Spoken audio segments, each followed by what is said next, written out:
You know what's scary? Right now, the modern world, your phone, your car, your country's defense, all run on materials that mostly come from one place, China. And now, Beijing is tightening its grip. Rare earth minerals. They sound obscure, but they power everything, from your iPhone screen to America's F-35 fighter jets. And guess who controls almost all of them? Yeah, China. For years, the US has watched uneasily as China turned these minerals into geopolitical weapons, turning supply on and off like a switch to make the world bend. Now, under the Trump administration, America's finally drawing the line. The mission? Break free from China's mineral monopoly. And the clock is ticking. Imagine this. Every smartphone, every drone, every electric car depends on materials with names you've probably never heard of. Scandium, yttrium, dysprosium. Without them, our tech stops, our military stalls, and our economy freezes.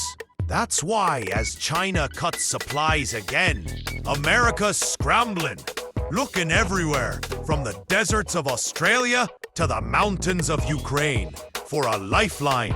Just this week, President Trump met with Australian officials in Washington. The two sides struck a deal, an $8.5 billion pipeline of Australian minerals, backed by a $1 billion investment from both nations. Australia, with its rich but underused reserves, could become America's new mineral partner. But here's the catch. Australia's reserves are only 1/8 the size of China's, and its production barely 1/10. It's progress, yes, but it's also a race against a superpower that's had a 20-year head start. Meanwhile, the US isn't putting all its hopes on Australia. Washington's investing in domestic mining, pouring funds into companies like MP Materials and Ramaco Resources. It's also cutting deals with Ukraine for preferential access and eyeing Greenland's untouched reserves. Every move is part of a bigger picture, a new kind of resource war where minerals replace oil as the currency of power. This isn't just about rocks in the ground. It's about national security. It's about independence.